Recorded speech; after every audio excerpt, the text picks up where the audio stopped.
آؤ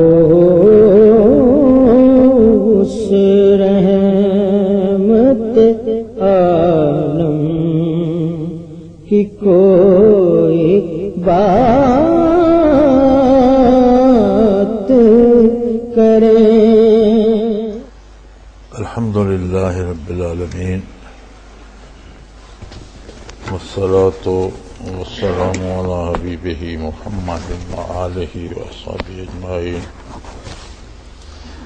اعوذ باللہ من الشیطان الرجیم، بسم اللہ الرحمن الرحیم۔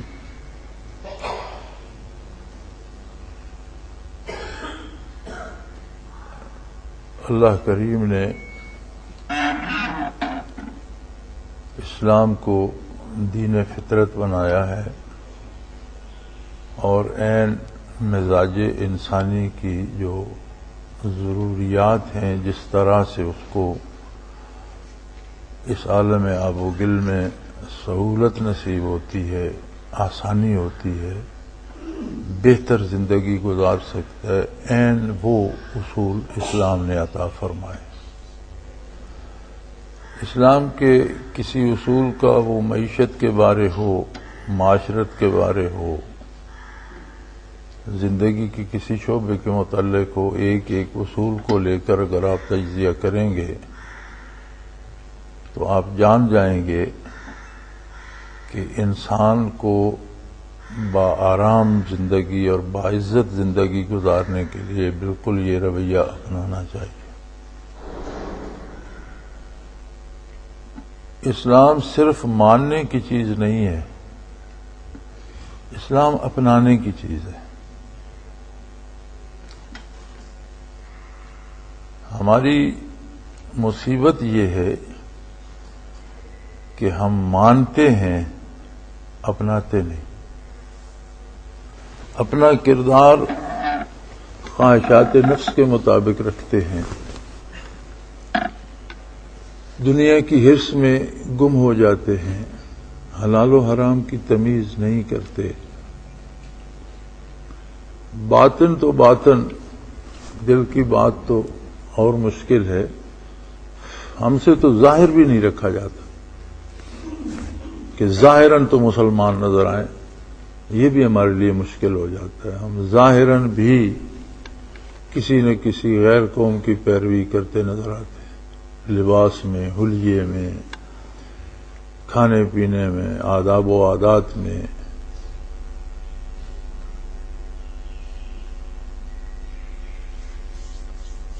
تو کسی کا ایک انگریزی کا ایک مقولہ ہے، اور ٹائمز میں ایک بڑا مزیدار مضمون چھپا تھا، انگلش دا کریزی لینگویج۔ اس نے بہت سی ایسی باتیں جمع کی تھیں جن میں پتہ چلتا ہے کہ یہ عجیب و غریب ہی زبان ہے۔ مثلا سائیکل لکھیں گے تو اس میں دونوں جگہ سی استعمال کریں گے، ایک جگہ سی سین کا آواز دیتی ہے، دوسری جگہ کیاف کا آواز دیتی ہے۔ یہ کون سی تک ہے بھائی؟ کیاف کے لیے کے ہے، وہاں کے لگا دو۔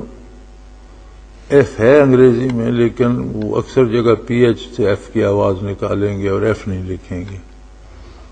تو بہت سی چیزیں اس مضمون نگار نے اس میں جمع کی تھیں، انگلش دا کریزی لینگویج۔ اب جیسے پریزیڈنٹ کا نام ہی بش ہے، بش کون سی تک ہے، کیا نام ہے، کیا مفہوم ہے اس کا اثر کیا ہے؟ یہ انگریزی کے اس طرح کے بے شمار لطیفے ہیں۔ تو اس میں ایک یہ بھی ہے بلشٹ۔ اب اس کا ترجمہ تو آپ سب کو معلوم ہے، لیکن عرف عام میں وہ کہتے ہیں بکواس ہے، یہ غلط بات ہے۔ تو ہم اس قدر اس میں کھو جاتے ہیں کہ کتنا ایک غیر مناسب سا لفظ ہے، اس سے وہ مراد کچھ بھی لیتے ہوں، لیکن اس کا لفظی ترجمہ تو بیل کا گوبر ہی بنتا ہے۔ لیکن یہاں چونکہ انگریز اس طرح بولتے ہیں تو آپ دیکھیں یہاں کا سارا طبقہ جتنا پڑھا لکھا ہے وہ وہی بولے گا، یہ سوچنے کی تکلیف بھی گوارا نہیں کرتے کہ یہ کیسا ہے۔ یعنی ہم چھوٹی چھوٹی باتیں جو ہیں یہ بڑے بڑے نتائج پیدا کرتی۔ تو ہوتا یہ ہے کہ جب آپ کو آزاد رہنا ہوتا ہے تو کچھ خوش نصیب تو آزاد پیدا ہوتے ہیں، ان کا ملک آزاد ہوتا ہے، ان کی قوم آزاد ہوتی ہے، ان کی فکریں آزاد ہوتی ہیں۔ اکثر انبیاء کرام سرزمین عرب یا اس کے گرد و نواح میں ان کا تذکرہ ملتا ہے۔ قرآن کریم نے جتنے نبیوں کا تذکرہ کیا ہے تقریباً سارے وہیں ملتے ہیں، حالانکہ انبیاء ہر قوم میں، اور قرآن کریم فرماتا ہے ہر بستی میں ہم نے نبی بھی، ہر آبادی میں، ہر ریاست میں، ہر جہاں انسان آباد تھے وہاں نبی بھی ہوئے، لیکن ذکر خیر صرف ان انبیاء اور ان رسولوں کا ملتا ہے جو اس سرزمین پہ آئے۔ دوسری وجوہات کے علاوہ ایک وجہ یہ بھی ہے، اس کی ساری حکمتیں تو اللہ جانے، لیکن ایک حکمت یہ بھی ہے کہ یہ ایک ایسی سرزمین ہے کہ یہ لوگ آزاد منش اور آزاد مزاج رہے ہیں جب سے انسانی تاریخ انسان کے علم میں، تب سے اب تک آپ انہیں پڑھ جائیں تو یہ فکری طور پر، عملی طور پر آزاد لوگ رہے، حتیٰ کہ کیسر اور کسریٰ جیسی حکومتیں بھی انہیں اپنے زیر سایہ نہیں لے سکیں، اپنی حکومت میں شامل نہیں کر سکیں۔ ایک طرف کیسر بیٹھا تھا، ایک طرف کسریٰ بیٹھا تھا، ان سے طاقتور تھے لیکن عرب کسی کی حکومت میں شامل نہیں تھے، وہ غلامی ان کے مزاج میں نہیں تھی۔ اور رسول اللہ صلی اللہ علیہ وسلم مبعوث ہوئے تو جن لوگوں نے قبول کیا وہ آزاد منش لوگ تھے، جب انہوں نے قبول کیا تو انہوں نے اپنایا اسے، ان پہ کسی غلامی کی چھاپ نہیں تھی۔ ہماری بدقسمتی یہ ہے کہ ہمیں 150 سال کی غلامی کے بعد آزادی ملی، اور وہ آزادی اس کے ہم بڑے جلسے کرتے ہیں اور بڑی جشن مناتے ہیں، لیکن کاش وہ آزادی ہمیں آزاد ہو کر ملتی، ہم مقابلہ کرتے، لڑتے، قابض فوجوں کو مارتے، قابض لوگوں سے جان لڑاتے، خود شہید ہوتے اور انہیں اٹھا کر سمندر میں پھینکتے، پھر ہمیں آزادی کی قدر ہوتی۔ امریکہ کو سیٹل ہوئے کوئی زیادہ عرصہ نہیں ہوا، غالباً کم و بیش 200 سال ہوئے ہوں گے۔ اس سے پہلے تو وہاں بھی وحشت و بربریت ہی تھی، اور امریکہ پر بھی اسی انگریز کا قبضہ تھا۔ انہوں نے لڑ کر آزادی لی، جنگیں ہوئی آزادی کے لیے، لوگ قربان ہوئے، مارا انہیں، مار کر بھگا کر امریکہ سے نکالا۔ اس کا ایک اثر آج بھی امریکہ میں آپ دیکھیں گے کہ انہوں نے زبان سے لے کر لباس تک ہر چیز بدل دی۔ انگریز بڑی فٹ پتلون پہنتے تھے، انہوں نے ایک کھلی سی بیگی سی پتلون بنا لی، اس کے اپوزٹ کر لیا۔ اب جوتا تو سب نے پہننا ہے، لیکن انگریز سیدھا تسمہ باندھتے تھے، انہوں نے کراس کر کے تسمہ باندھا۔ یہ لائٹ کا بٹن آپ سارے برطانیہ میں بھی، یہاں بھی آپ نیچے دباتے ہیں آن ہوتا ہے، امریکہ میں آپ اوپر دبائیں گے تو آن ہوگا۔ اب لائٹ کے بٹن کی کیا اہمیت ہے؟ یہ بھی انہوں نے بدل دیا کہ انگریز کے خلاف کرنا ہے۔ گیلن برطانیہ میں بھی ہے، امریکہ میں بھی ہے، لیکن مختلف ہے۔ یہ امپیریل گیلن ہے، ان کا اپنا آزاد گیلن ہے، اس کی پیمائش مختلف ہے۔ یعنی بہت سی چھوٹی چھوٹی چیزیں انہوں نے، اسی طرح زبان میں انہوں نے اتنی تبدیلی کی کہ انگریزی کے لہجے برطانیہ میں بالکل مختلف ہیں، امریکہ میں بالکل مختلف ہیں، زبان ایک ہے لیکن انہوں نے سب وہ سپیلنگ تبدیل کر دی۔ اب یہ کتنے میں وہ ٹی لگاتے ہیں اور بولتے نہیں ہیں، یہ سائلنٹ ہے، انہوں نے کاٹ ہی دی، سائلنٹ ہے تو لکھنے کی کیا ضرورت ہے۔ اب یہ CLL کول لکھتے ہیں، وہ KOL کول لکھ دیتے ہیں، جان چھٹ۔ تو اس کا جو آزادی کا ایک لازمی اور حتمی نتیجہ یہ ہوتا ہے کہ جس کی غلامی سے آپ آزاد ہوتے ہیں، اس کے آپ سارے کاموں کو اپنے گلے سے اتار پھینکتے ہیں اور اس کے بالکل خلاف ہو جاتے ہیں، اس کے سامنے کھڑے ہو جاتے ہیں کہ تم مختلف ہو، میں مختلف ہوں۔ اب اگر جس کی غلامی سے آپ آزاد ہوئے، آپ بولنا بھی اسی کی طرح چاہتے ہیں، لباس بھی اسی کی طرح پہننا چاہتے ہیں، حلیہ بھی اسی کی طرح بنانا چاہتے ہیں، عادات بھی اسی کی اپنانا چاہتے ہیں، تو آزاد کہاں سے ہوئے؟ کس بات میں آزاد ہوئے؟ ہمارا اہل پاکستان کا یہ مسئلہ ہے، بر صغیر کا یہ مسئلہ ہے، برطانیہ کی، امریکہ کے علاوہ ساری کالونیوں کا یہ مسئلہ ہے۔ جہاں جہاں برطانوی کالونیاں تھیں وہاں وہاں آپ دیکھ لیں کہ لوگوں کی بود و باش، لوگوں کی تہذیب و اخلاق، لوگوں کا کردار وہی ہے جو اہل برطانیہ کا ہے، اور سب جشن منا رہے ہیں کہ ہم آزاد ہو گئے۔ یہ آزادی ایک فریب ہے اپنے آپ کے ساتھ۔ جب ہم خوب وہی رکھتے ہیں، ہم یہ سمجھتے ہیں کہ ہم تو عام آدمی ہیں، بھی ہم نے لباس میں ان کی نقل کر لی تو کیا تیر مارا، لیکن ہمارے ارباب بست و کشاد اپنے سارے فیصلوں میں بھی ان کی نقل کرتے ہیں۔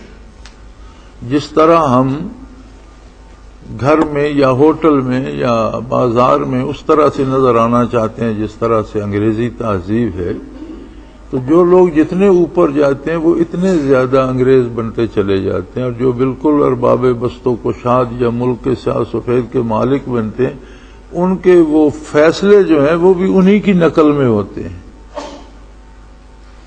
تو ہم 60 سال سے اس کا تجربہ کر رہے ہیں۔ یہ جو غلامی ہے، میرا موضوع سیاسی نہیں ہے، میں دین کی بات کر رہا ہوں۔ یہ جو غلامی ہے یہ اسلام کو اندر گھسنے نہیں دیتی۔ اسلام غلام ہو کر رہتا ہی نہیں، اسلام کا مزاج غلامی کے خلاف ہے۔ جہاں غلامی آئے گی اسلام وہاں سے اپنے آپ کو نکال۔ اسلام صرف اللہ کی غلامی کا نام ہے، اللہ کے رسول کی غلامی کا نام ہے۔ کسی دوسرے کی غلامی جتنی آئے گی اتنا آپ سمجھیں کہ اسلام اندر سے نکل جائے۔ تو اب ہم دیکھتے ہیں کہ ہمیں نمازیں بھی نصیب ہیں الحمدللہ، روزے بھی رکھتے ہیں، حج بھی کرتے ہیں، لوگ سالانہ ہر سال 2 3 بار عمرے پہ جاتے ہیں، لیکن جب کردار پہ بات آتی ہے تو وہی لوگ سود کھاتے ہیں۔ ہمارے پاس اب تک تو ایک عذر تھا کہ ملک کا نظام ہی سودی ہے، لیکن جب سے بلا سودی بینک بنے، آپ اندازہ کریں کہ مالدار طبقے میں سے کتنے تاجروں نے، کتنے صاحب حیثیت لوگوں نے، کتنے کروڑ پتیوں ارب پتیوں نے اپنا سرمایہ نکال کر بلا سودی بینک میں رکھا ہے۔ ہوگا تو کسی غریب کا ہوگا، کسی تنخواہ دار کا ہوگا، کوئی نام بھی نہیں لیتا۔ کیوں نہیں باز آتے؟ اب تو یہ حل بھی نکال لیا کہ قرآن نے شراب کی برائی بیان کی ہے، ویسے پینے سے منع نہیں کیا، تو برائی انسان سے غلطی کبھی کبھی ہو جاتی ہے، کیا حرج؟ نئے معنی شراب پینے کے لیے قرآن حکیم کو نئے معنی پہنائے جا رہے ہیں۔ تو اسی طرح اگلے دن میں ٹیلی ویژن پہ سن رہا تھا، درس ہو رہا تھا، تو مولانا سے کسی نے سوال کر دیا کہ جناب قرآن میں تو یہ آیت ہے کہ یہود و نصارہ کبھی تمہارے دوست نہیں ہو سکتے، قرآن تو یہ حکم دیتا ہے اور ہم تو بالکل ان کے اندر گھسے ہوئے ہیں۔ تو مولوی صاحب فرما رہے تھے کہ یہ آیت اس وقت کے لیے ہے جب قرآن نازل ہو رہا تھا، یعنی آدھا قرآن تو، اب اگر ایک آیت اس وقت کے لیے تو باقی کس آیت کا کیا اعتبار ہے کہ کون آج کے لیے؟ آپ کوئی بھی آیت کہہ سکتے ہیں جی اس کا وقت گزر گیا، یہ تو اس وقت کے لیے۔ جواب تو بڑا سادہ تھا کہ مومن اور کافر کی دوستی کی حدود ہیں۔ یہ نہیں کہ کافروں کے ساتھ ہم نے ہر وقت برسر پیکار ہی رہنا ہے، جنگ تو اس کے ساتھ ہوگی جو جنگ چاہے گا، جو امن سے رہنا چاہتے ہیں اس کے ساتھ امن سے رہا جا سکتا ہے، لیکن جہاں دین پہ زد پڑتی ہوگی وہ دوستی نہیں ہوگی۔ معاملات دنیا ہوں گے، آپ تجارت کر سکتے ہیں، آپ لین دین کر سکتے ہیں، آپ اس کی عزت کریں، بیمار ہے تو اس کی مدد کریں، نفلی صدقات اس کو دے سکتے ہیں، اس کے بچوں کی دیکھ بھال کریں، اس ضرورت مند ہے اس کی ضرورت پوری کریں، یہ سارا ہو سکتا ہے۔ خرید و فروخت ہو سکتی ہے، آپ اس کے پاس ملازمت کر سکتے ہیں، کافر کے پاس آپ نے اپنے کام کی اجرت لینی ہے، لیکن یہ نہیں ہو سکتا کہ کسی دینی کام پہ سمجھوتا ہو، یہ دوستی نہیں ہوگی۔ بڑا سیدھا سا سادہ سا جواب تھا، لیکن مولانا نے آیت کا حکم منسوخ تو اس وقت کے لیے تھی، اب تو اس کی ضرورت ہی نہیں ہے۔ قرآن تو قیامت تک کے لیے اگر ہم ایک آیت کے بارے یہ کہتے ہیں تو ہمارے پاس کون سا سرٹیفکیٹ ہے کہ دوسری کون سی آیت آج کے لیے اور کون سی پہلے کے لیے؟ پھر تو کسی آیت کے بارے بھی کہا جا سکتا ہے کہ یہ اس وقت کے لیے تھی، آج اس کی ضرورت نہیں ہے۔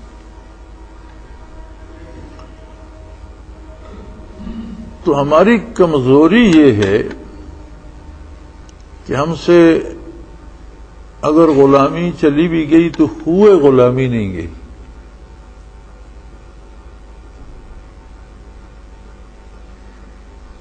کچھ وہی طریقے، وہی وتیرے، وہی سارا کچھ ہمارے معاشرے میں، ہمارے سرکاری غیر سرکاری امور میں، ذاتی امور میں وہی پائے جاتے ہیں۔ تو اسلام نام ہے ایک آزاد انسان کا جو کسی کا غلام نہ ہو، حتیٰ کہ اپنی خواہش کا غلام بھی نہ ہو،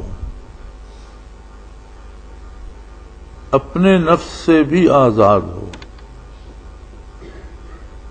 اس کا اپنے آپ کو اللہ و اللہ کی رسول کی غلامی میں دینے کا نام۔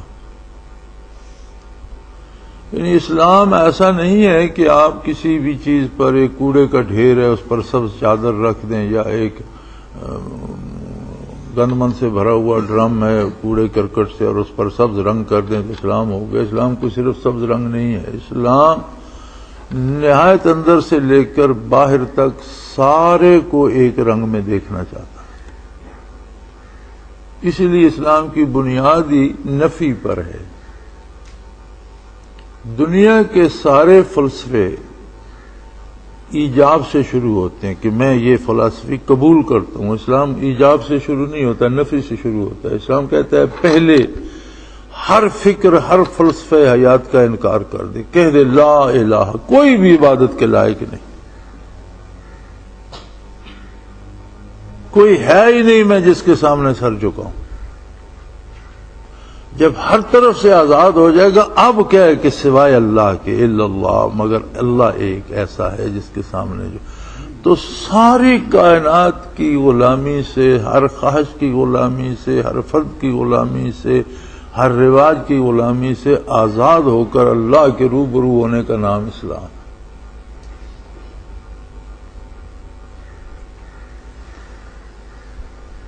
ہماری خواہشات تو یہ ہوتی ہیں کہ ہم پر رحمتیں اس طرح سے نازل ہوں جیسے خلفائے راشدین پر نازل ہوتی تھی، فتوحات ہمیں اس طرح نصیب ہوں جس طرح آقا نامدار صلی اللہ علیہ وسلم کو نصیب ہوتی تھیں، لیکن زندگی سے ہم غیروں کی غلامی کو خارج نہیں کر سکتے۔ اب بڑا اچھا جملہ کہا تھا سید عطا اللہ شاہ بخاری رحمۃ اللہ علیہ نے کہ لوگ جینا تو فرعون کی زندگی چاہتے ہیں اور مرنا موسیٰ علیہ السلام کی موت چاہتے ہیں۔ یعنی لوگوں کا رویہ یہ ہے کہ جینا تو فرعون کی طرح چاہتے ہیں اور موت موسیٰ علیہ السلام کی چاہتے ہیں۔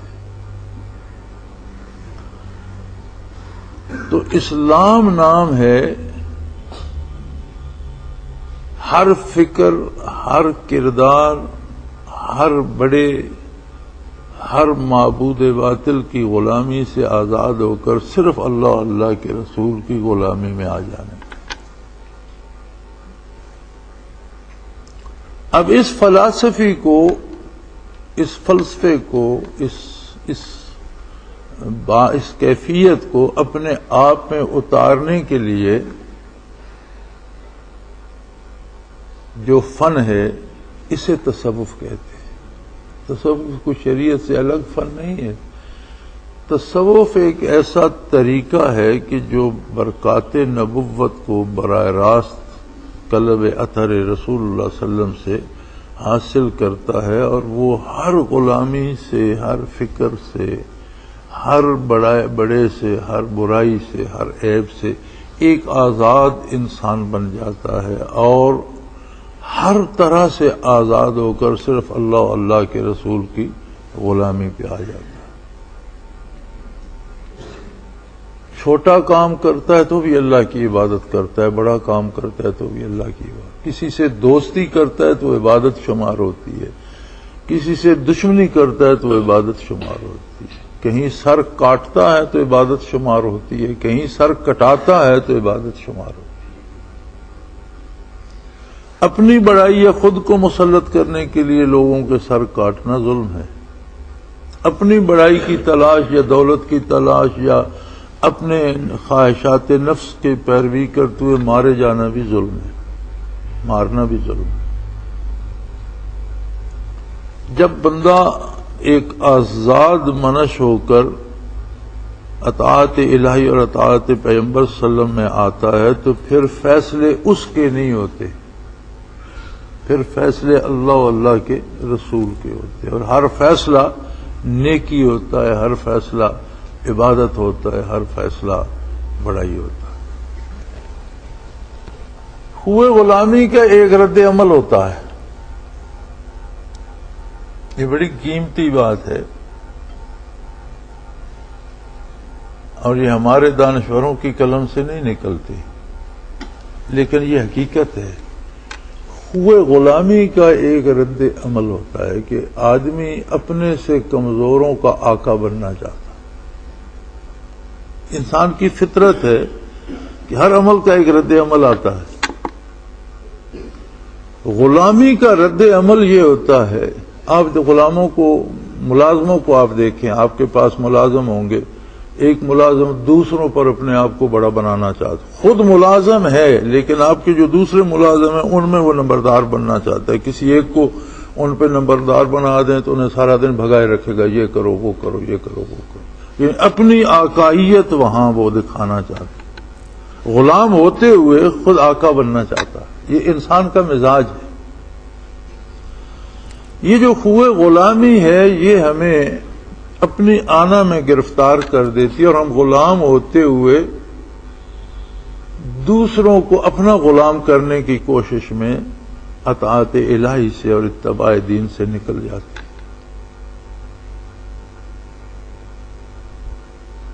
اور یہ بہت بڑا عجیب ایسا نفس کا دھوکہ ہے جس کی سمجھ نہیں آتی، بندہ اس پہ عمل کرتا چلا جاتا ہے، خود کو دوسروں سے بڑا بنانے کی کوشش میں لگا رہتا ہے، دوسروں پہ اپنے حکم چلانے کی کوشش، یہ رد عمل ہوتا ہے غلامی کا۔ آزاد آدمی کو کوئی فکر نہیں ہوتی، اس کا آقا صرف اللہ، اللہ کا رسول ہے، لہذا وہ کسی کا آقا بننے کا آرزو مند نہیں ہوتا، وہ برابر کی سطح پہ جینا چاہتا ہوتا ہے، دوسروں کو بھی وہ آزاد اور برابر دیکھنا چاہتا ہوتا ہے کہ تم کیوں سر جھکا کے جی رہے، سر اٹھا کے کیوں نہیں جیتے۔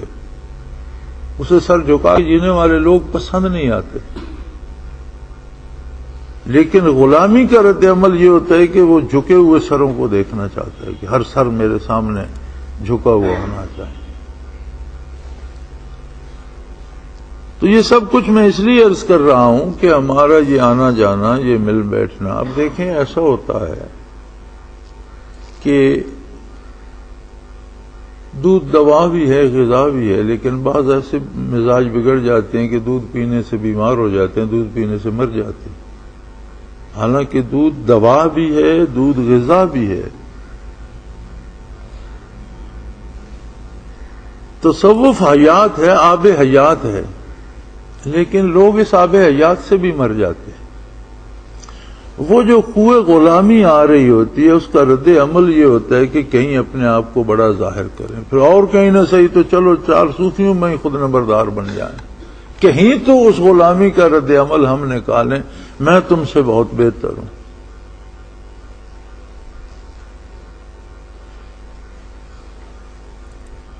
تو دیکھنا یہ ہے میرے بھائی کہ ہم جب یہ سفر کرتے ہیں، آتے جاتے ہیں، محنت کرتے ہیں، گھر میں ذکر کرتے ہیں، راتوں کو جاگتے ہیں، سحری کو اٹھتے ہیں، آرام تج کے سحری کو سردیوں گرمیوں میں وضو کرتے ہیں، ذکر کرتے ہیں، تو اس کا حاصل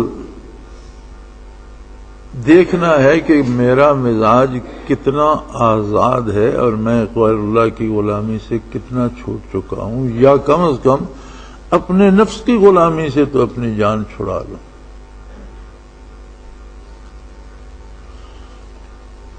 جس طرح عبادات کا حاصل قرآن کریم نے فرمایا ان الصلاۃ تنہی عن الفحشاء والمنکر، عبادات برائی اور بے حیائی سے روک دیتی ہیں۔ اب ایک آدمی عبادت بھی کرتا ہے، بے حیائی بھی کرتا ہے، تو اس کا مطلب یہ نہیں کہ عبادت میں کوئی کمی، اس کا مطلب یہ کہ اس کے عبادت کرنے کا یا تو اس کے نظریے میں عقیدے میں فرق ہے یا عمل میں فرق ہے، کوئی کڑی جو ہے درمیان سے غائب ہے کہ عبادت کا وہ اثر مرتب نہیں ہوتا جو ہونا چاہیے۔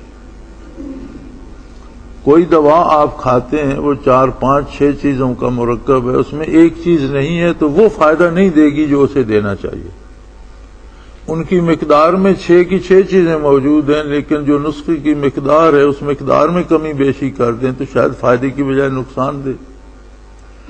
تو عبادات سے اگر وہ نتائج حاصل نہیں ہوتے تو اس کا مطلب ہے کہ ہم عبادت صحیح نہیں کر رہے، کہیں کمی ہے یا خلاف سنت کر رہے ہیں، یا ہمارا کہیں نظریے میں کوئی فرق ہے یا عمل میں کوئی فرق ہے۔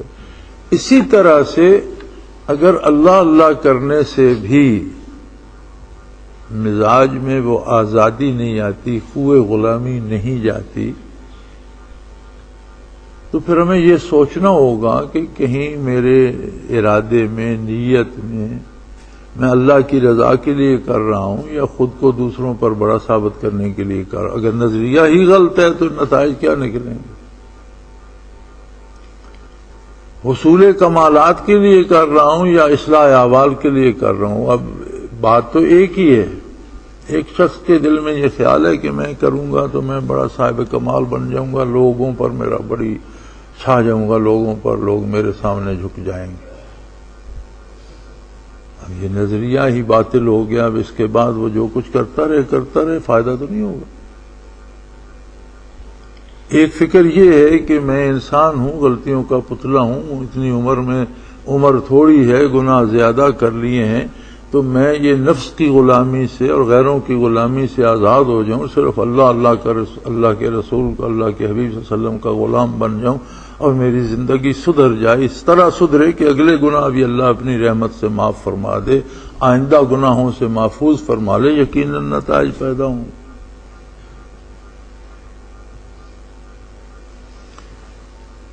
سیدنا فاروق اعظم رضی اللہ تعالی عنہ کا ارشاد ہے کہ اس وقت سے پہلے محاسبہ کرتے رہو جب تمہارا محاسبہ کیا جائے گا۔ یعنی بہتر یہ ہے کہ آپ کے پاس اب وقت ہے، اپنا محاسبہ دوسروں سے پہلے کرو، اور اس وقت سے پہلے کرو کہ جب زندگی ختم ہو جائے گی اور پھر محاسبہ اللہ کی بارگاہ میں ہوگا، تو اس وقت تبدیلی کرنے کی فرصت نہیں ہوگی۔ آج اگر خود اپنا محاسبہ کرو گے تو جہاں کہیں کمی بیشی ہے آج اس کی اصلاح ہو سکے۔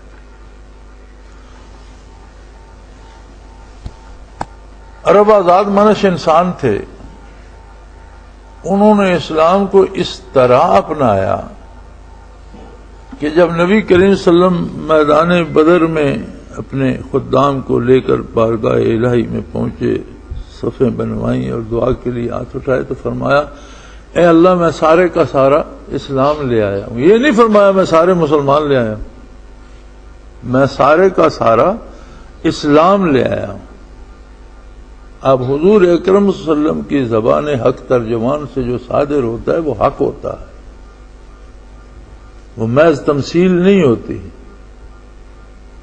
وہی معنی مراد ہوتے ہیں جو الفاظ کے معنی ہیں۔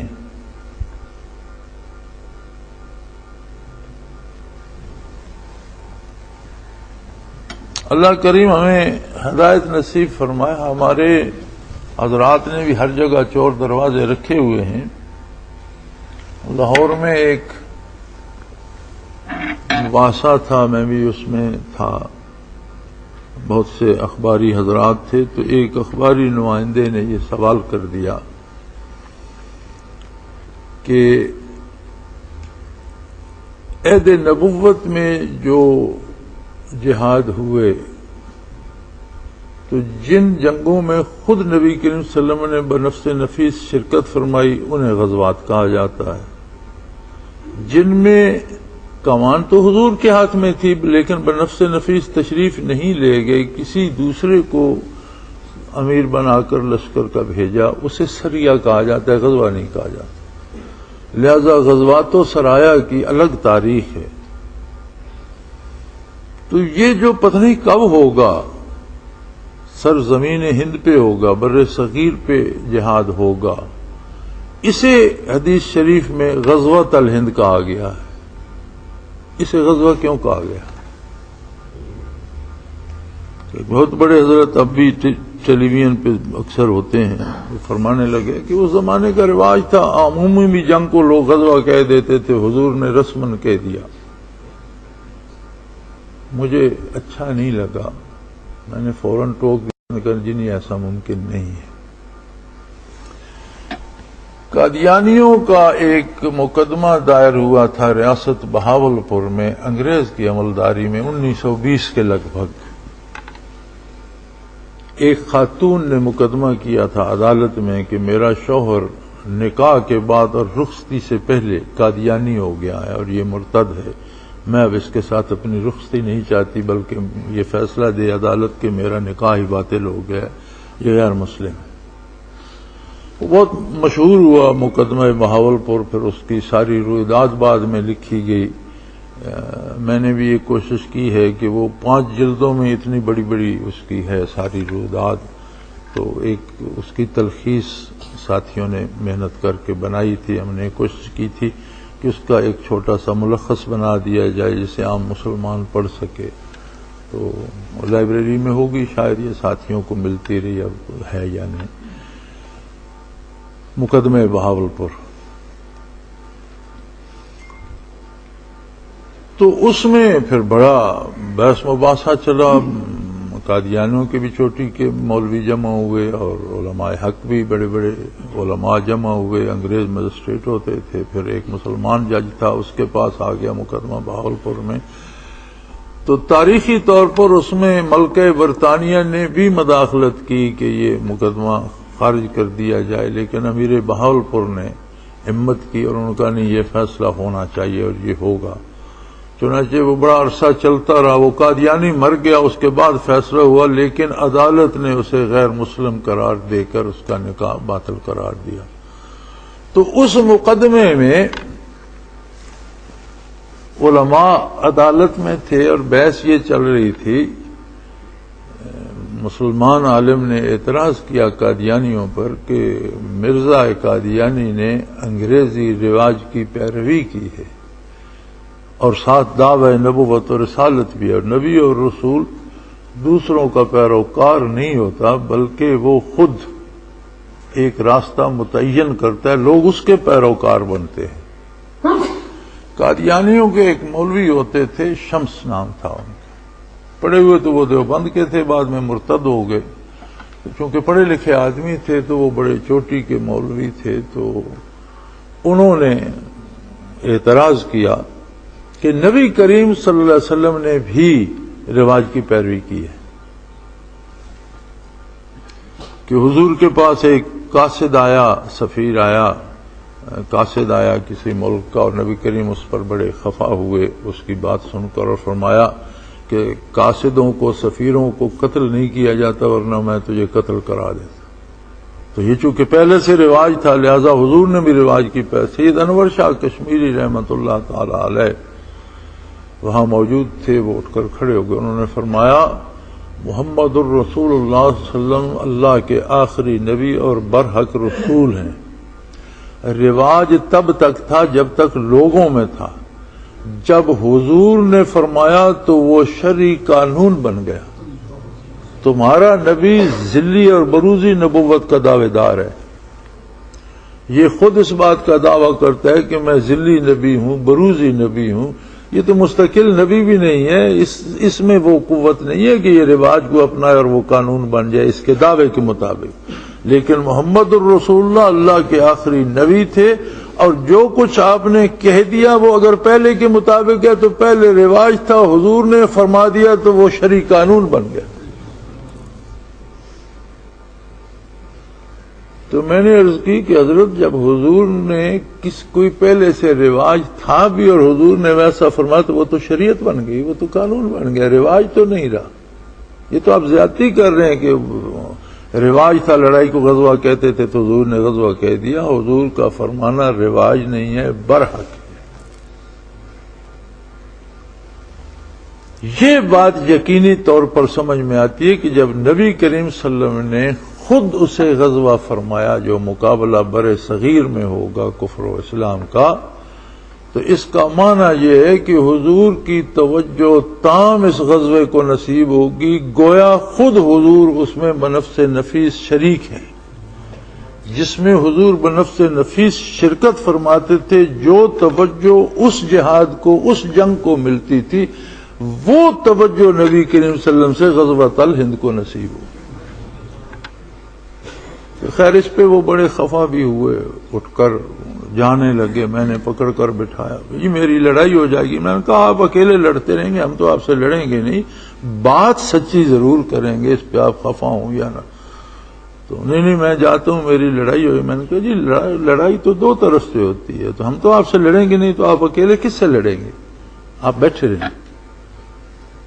بلکہ میں نے پھر انہیں عرض کی کہ آپ ہی دعا خاتمے کی فرما دیں، کیونکہ کوئی لڑنا یا کسی کو نیچا دکھانا تو مقصود نہیں تھا۔ میں نے کہا آپ ہم سے بہتر ہیں، ہم سے نیک ہوں گے، ہم سے پڑھے لکھے زیادہ ہوں گے۔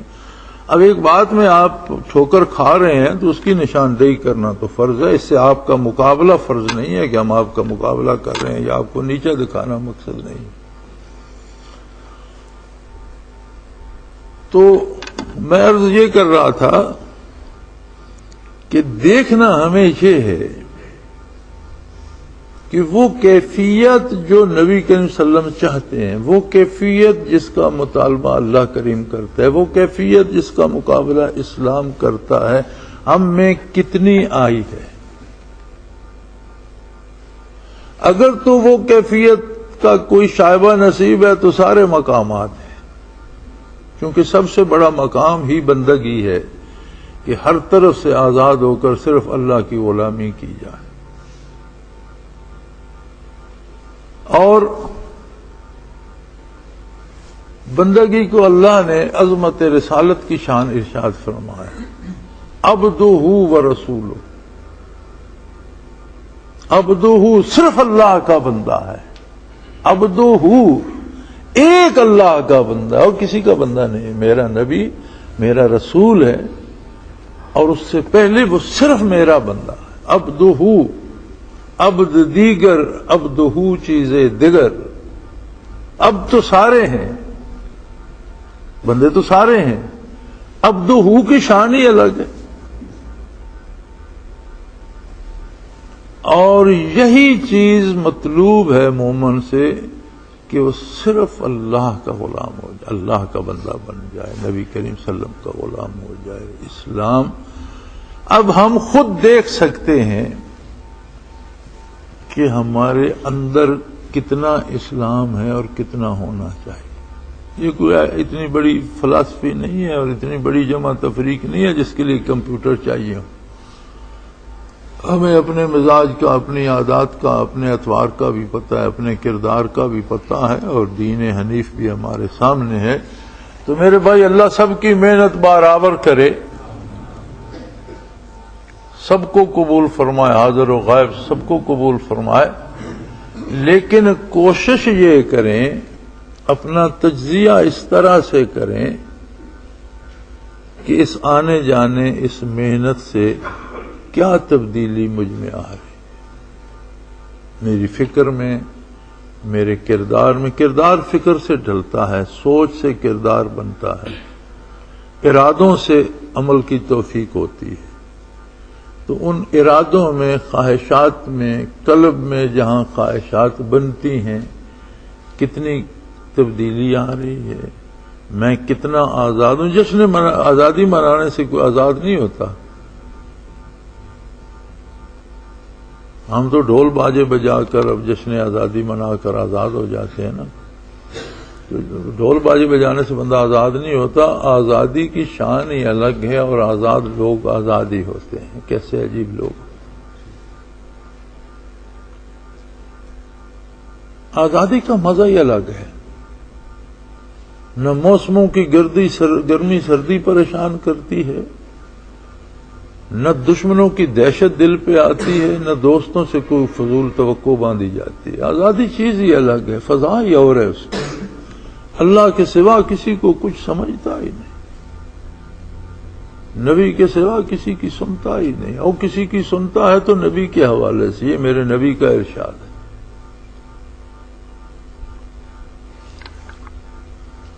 اللہ کریم ہمیں یہ لذت آشنائی نصیب کرے، اپنا تجزیہ کرتے رہا کریں، اپنا امتحان کرتے رہا کریں. صحابہ کرام نے کوئی تقریریں نہیں کی، تبلیغ نہیں کی، لیکن ایسے عجیب لوگ تھے، اس طرح ڈھل گئے اسلام میں کہ وہ مجسم اسلام بن گئے تھے. اور جہاں جاتے تھے وہ لوگ ان کو دیکھ کر، ان کا طرز کلام، ان کا اٹھنا بیٹھنا، ان کا ملنا جو، تو فطرت انسانی میں آزادی کی طلب ہے. وہ لوگ چاہتے تھے کہ یار ہم تو بھیڑ بکریوں کی طرح جی رہے ہیں، یہ انسانوں کی طرح جی رہے ہیں، ان کے پاس کیا فلسفہ ہے، ہم بھی یہ قبول کریں اور ایسے بن جائیں. تو لوگ فوج در فوج مسلمان ہو جاتے تھے. کسی کو زبردستی مذہب تبدیل کرنے کا نہیں کہا گیا، لیکن انہیں دیکھ کر لوگ مسلمان کہ جینے کا مزہ تو اس طرح ہے جس طرح یہ جی رہے ہیں. اور ہم دین کی طرف دعوتیں دے دے کر تھک جاتے ہیں، کوئی ہماری بات نہیں سنتا، اسے پتا ہوتا ہے جھوٹ بول رہا ہے، خود اس پہ عمل نہیں کرتا، مجھے کہہ رہا ہے، باتیں بنا رہا ہے، جب وقت آئے گا خود بھی چوری کر لے گا، جھوٹ بول لے گا. کردار اس کا مجھ سے بھی گیا گزرا ہے، باتیں بڑی بڑی سنا رہا ہے، اس لیے کوئی فرق نہیں پڑتا. لوگ سنتے ہیں، تقریریں سنتے ہیں، جلسے سنتے ہیں. آپ تجربے کے طور پر کسی جلسے جمعے کے بعد باہر کھڑے ہو جائیں، کسی آنے والے سے پوچھیں، کہے گا بڑی غضب کی تقریر ہوئی، کیا کہا ہے یہ اسے پتہ نہیں ہوگا. تو جس طرح میوزک سن لیتے ہیں، جس طرح گانا بجانا سن لیتے ہیں، جس طرح ڈرامہ دیکھ لیتے ہیں، اسی طرح مولوی کی تقریر بھی سن کر انجوائے کر لیتے ہیں تھوڑی دیر. اکثر بیٹھے بیٹھے سو لیتے ہیں، اپنا تھوڑی دیر آرام کر لیتے ہیں، اٹھ کے پھر نماز پڑھ لیتے ہیں. تو یہ صرف باتوں میں وہ اثر کیوں نہیں رہا؟ اس لیے کہ وہ باتیں صرف باتیں ہیں، ان کی پشت پہ ہمارا کردار کھڑا ہوا نظر نہیں آتا. اور اگر کردار ویسا ڈھل جائے تو شاید بات کرنے کی نوبت نہیں آتی، اگلا متاثر ہو جاتا.